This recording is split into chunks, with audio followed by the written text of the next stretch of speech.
Assalamualaikum warahmatullahi wabarakatuh. Kembali lagi bersama channel Obor Malam. Kali ini saya akan membawakan sebuah cerita dari pengalaman salah satu rekan kami ketika dia sedang memancing di Cirata. Gimana kisahnya? Simak terus videonya di Obor Malam. Sebelum lanjut, silakan kalian klik dulu tombol subscribe-nya supaya kami bisa terus bersemangat untuk membawakan cerita. Oke, lanjut ke ceritanya. Sore itu ketika aku sedang asik memandikan ayam kesayanganku, datanglah temanku yang bernama Mehong. Wih, lagi apa bro? Biasa. Apalagi sih kalau nggak mandiin ayam?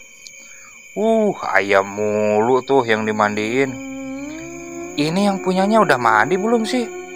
Hehehe, ntar aja gua mah siangan. Parah lu, ayam lu mandiin, yang punyanya belum mandi. Jorok lu. Lah dingin, Hong. Pagi-pagi mandi. Ada-ada aja sih lu.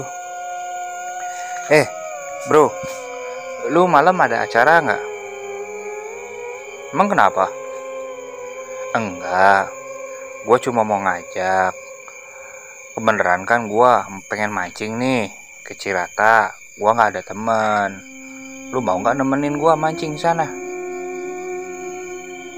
Jam berapa? Kita berangkat dari sini jam 5-an aja. Nanti paling nyampe kesanaan mau isaan lah. Jadi kita mancing malam aja. Emang malam banyak orang di sana, Hong?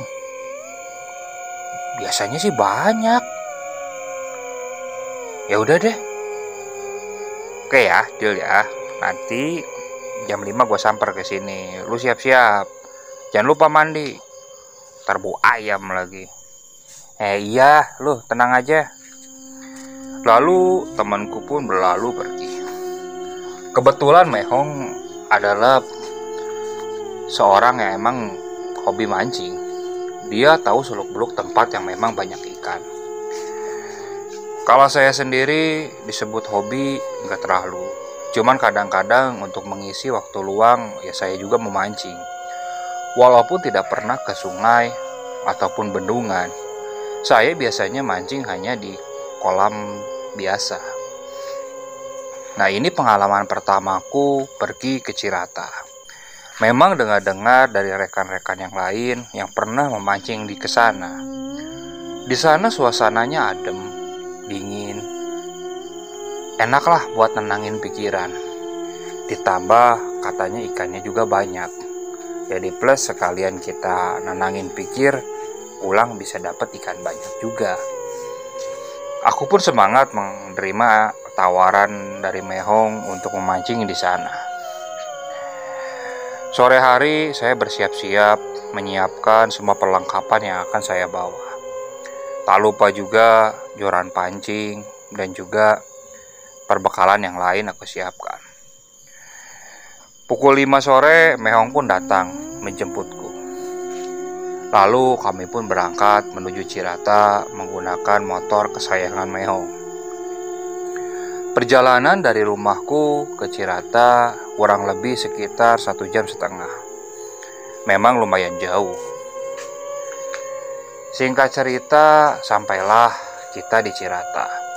Sebelum ke tempat tujuan, kami mampir dulu di sebuah warung kopi. Sekedar istirahat dan sekaligus ngopi dulu. Ditambah kebetulan, Mehong juga menitipkan kendaraannya di warung itu, supaya mungkin lebih aman dan lebih tenang ketika nanti kami memancing.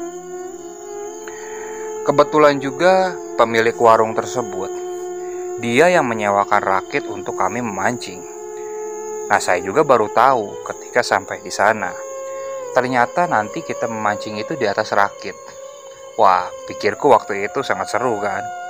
Karena pengalaman pertamaku memancing di atas rakit. Karena selama ini saya biasanya mancing cuman di empang yang ada di kampung-kampung. Setelah selesai menghabiskan kopi, kami pun membeli beberapa makanan ringan untuk dibawa menemani kami saat memancing nanti. Lalu kami pun berjalan ke area yang akan kami tuju. Karena motor kita simpan di warung, jadi kita ke sana dengan jalan kaki. Memang tidak terlalu jauh lokasi yang kita tuju dari warung tempat kita beristirahat. Kira-kira sekitar 15 menit kita sampai di tujuan. Nampak ada 3 rakit di pinggir danau tersebut. Hong, katanya banyak orang. Ini sepi. Tuh, ada juga malahan jauh banget itu di seberang. Tanyaku kepada Mehong. Lah, lu mau nyari teman apa nyari ikan sih? Udah, yang enjoy aja. Emang biasanya kalau malam gini gak terlalu rame. Nah, gua sih sengaja pengen mancing pas lagi sepi-sepi gini, biar gak berisik. Oh, gitu ya. Emang di sini ikannya banyak kok. Ya ntar lu coba aja sendiri. Ya mudah-mudahan banyak ikannya yang kena sama pancingan lu. Itu kan ikan gimana umpannya juga. Iya sih ya. Lalu kami pun menaiki rakit dan bersiap menyiapkan alat-alat pancing kami. Setelah selesai, saya pun langsung melempar pancingan saya.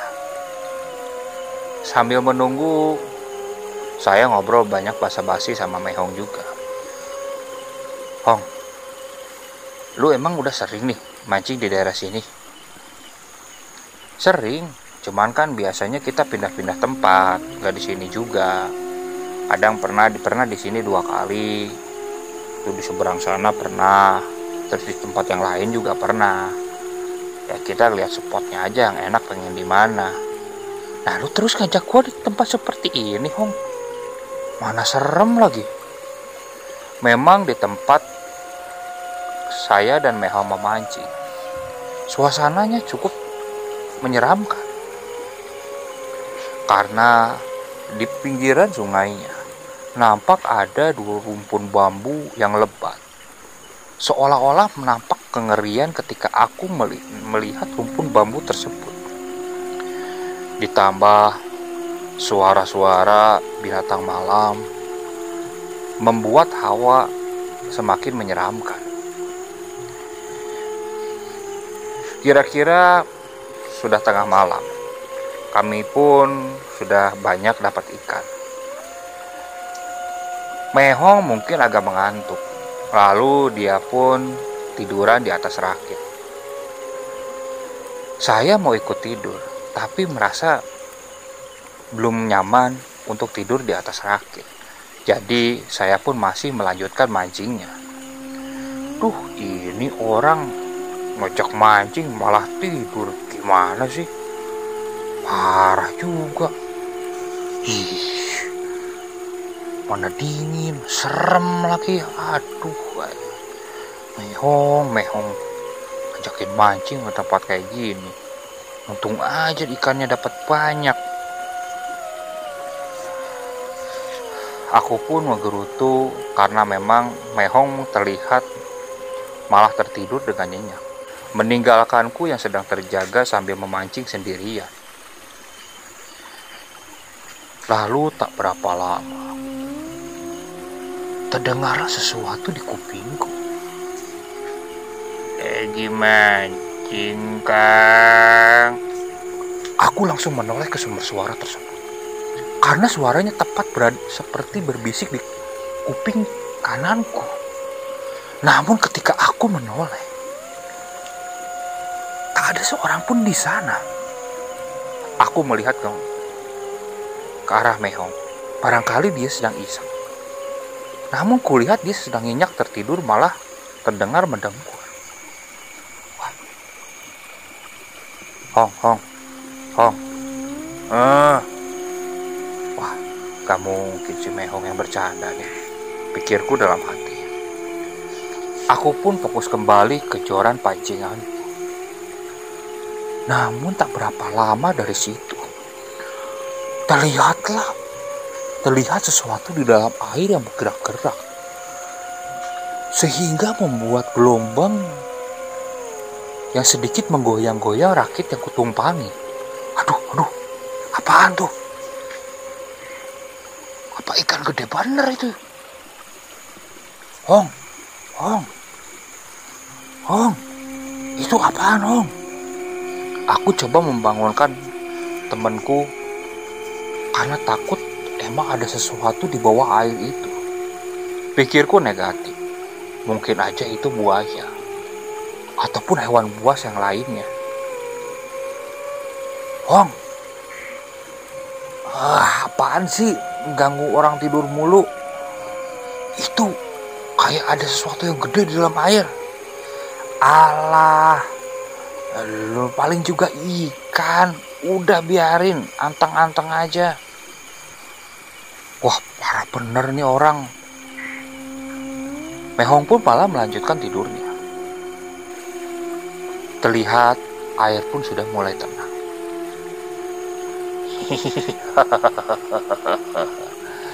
Ditemenin Kang, tenang aja.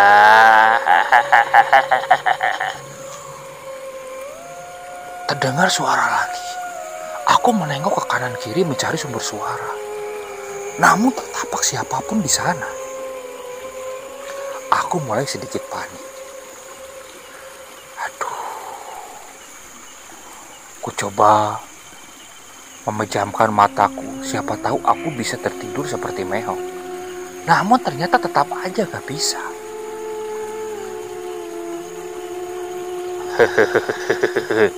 Udah Kang, jangan takut, ditemenin ma Abah.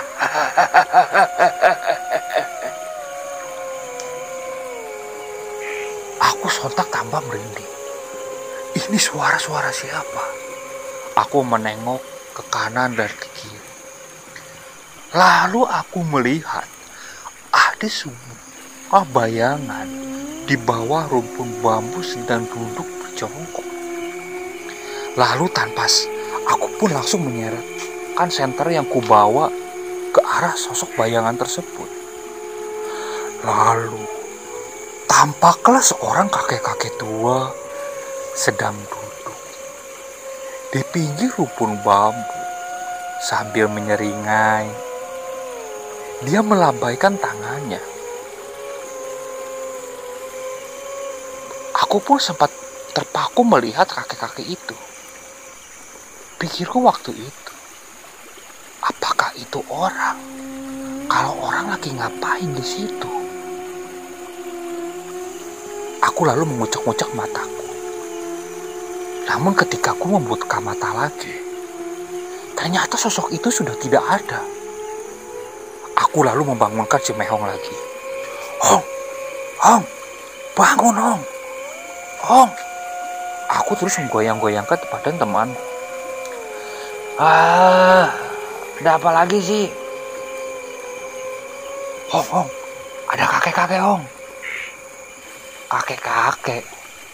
Mehong pun mulai terbangun. Mana? Itu tadi di rumpun bambu. Dia pun menyorotkan ke arah rumpun bambu. Namun tak ada siapapun di sana. Alah, lu halusinasi kali. Udah biarin lah. Kalau mau mancing aja, gua ngantuk bener nih. Lagi pula ikan juga udah dapet. Dah. Kalau sekiranya takut, tidur aja. Wah, suwe lu. Ajak mancing malah molor. Kurutuku waktu itu. Namun Mehong tidak menggubrisnya. Malah melanjutkan tidurnya kembali. Wah, parah nih orang nih. Wah, nanti kapok gue diajak sama dia nih. Aduh. Gua mau balik ke warung jauh. Ini gimana ya? Aku sempat berpikir untuk kembali ke warung di mana tempat kami sebelum kesini ngopi. Namun, kupikir-pikir lagi, kalau misalnya kesendirian ke sana, gimana Mehong? Kalau dia diapa-apain sama makhluk yang gak kasat mata gimana? Ditambah lagi, aku juga takut sendirian harus ke warung ke sana. Lalu kuputuskan tetap terus melanjutkan memancing lagi. Namun setelah kejadian, aku ditampakkan kakek-kakek itu. Ikan sepertinya enggan untuk menyangkut umpan yang kupasang. Lalu aku memutuskan membiarkan pancingan saja. Sambil bergeletakan, aku berharap bisa memejamkan mata dan tertidur lelap seperti Meo. Namun dugaanku salah. Tak berapa lama dari situ, terdengar deru angin menggerakkan rumpun bambu yang di pinggir sungai. Suara gesekannya membuatku agak merinding. Apaan lagi? Tak lama dari itu, terdengarlah suara yang menyeramkan.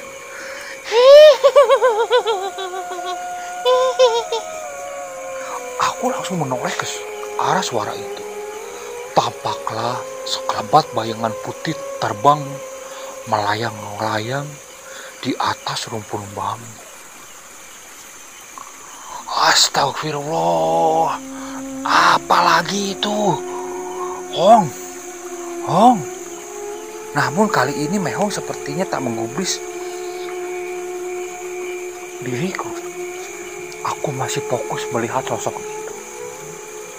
Sosok putih itu terus melayang-layang.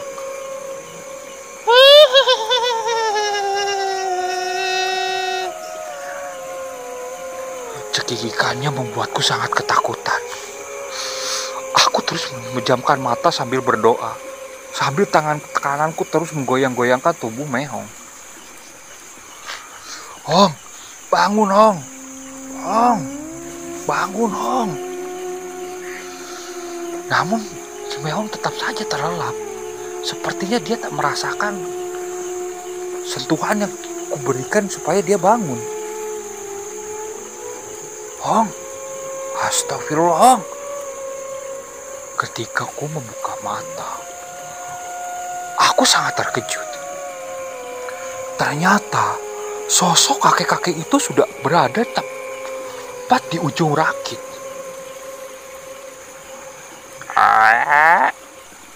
Ditemenin, udah sini ikut kakek di sana yuk. Mendengar itu dan aku sontak langsung melompat ke arah Mehong, membuat rakit yang kita tumpangi langsung bergoyang-goyang seperti hendak terbalik. Mehong pun langsung kaget. Kenapa apa-apaan sih lu? Hong, itu kakek-kakek Hong. Ada di rakit Hong. Setan Hong. Mana? Gak ada. Mehong pun langsung bangun. Mana coba? Mana? Gak ada. Aku pun menengok ke arah kakek-kakek dan sosok bayangan putih yang berterbangan di atas rumpun bambu. Ternyata sudah tak ada. Ini setan kok tiap si Mehong bangun hilang semua. Hong, balik yuk. Gua udah gak betah, takut. Udah tidur di sini aja. Gak mau. Kalau enggak gua balik sendirian ke warung. Ya udah yuk. Lu siapin lu alat-alatnya. Aku pun bergegas membereskan alat-alat. Tak lupa ikan yang kita dapat juga kita bawa. Tak lama, aku pun berjalan dengan sangat cepat, bahkan seperti hendak berlari menuju warung tempat di mana kami menyimpan motor. Sesampainya di sana, aku mulai merasa lega. Aduh, si Abah yang ada di warung tersebut sempat bertanya, "Kang, kenapa? Kok hos-hosan gitu?" "Aduh, Bah, habis dilatih setan. Aduh, parah banget lah. Lagian mancing di situ malam-malam. Emang kenapa sih, Bah? Yang di situ kan kalau malam nggak ada yang berani mancing, Kam. Emang banyak penunggunya, Bah? Ya disebutin ada aja sih yang nunggu. Ini sih saya diajakin sama teman. Mehong lalu tertawa. Gua sengaja ngajak lu ke tempat gituan, pengen tahu aja. Katanya lu orangnya berani. Giliran ditemuin sama yang kayak gitu, penakut. Gua mah udah biasa, makanya gua mah nggak terlalu dengerin. Soalnya makhluk kayak gitu, kalau lu takut, mereka makin menjadi nampakin. Udah biasa aja, napsi-napsi. Lagian, nih, kita tuh hidup berdampingan sama mereka. Asalkan kita gak keganggu, udah mereka juga gak keganggu. Kalau mereka nunjukin wujudnya, ya lu jangan takut. Gimana sih? Aku sempat dongkol mendengar omongan si Mehong.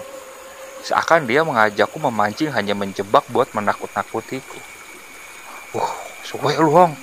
Awas aja nih kalau nanti ngajak gak bakal mau nih gua. Hehehe. Udah sorry bro, namanya juga kali-kali kan. Kacau lu ah. Akhirnya malam itu kami memutuskan untuk tak melanjutkan memancing kembali. Kami hanya ngopi dan menghabiskan waktu malam itu di warung tersebut. Hingga pagi menjelang kami pun lalu pulang. Oke, sekian untuk cerita dari salah satu rekan kami. Mohon maaf apabila penyusunan katanya atau pembawaan ceritanya kurang nyaman atau kurang enak didengar. Kami mohon maaf. Untuk kritikan dan sarannya kalian bisa cantumkan di kolom komentar. Oke, assalamualaikum warahmatullahi wabarakatuh.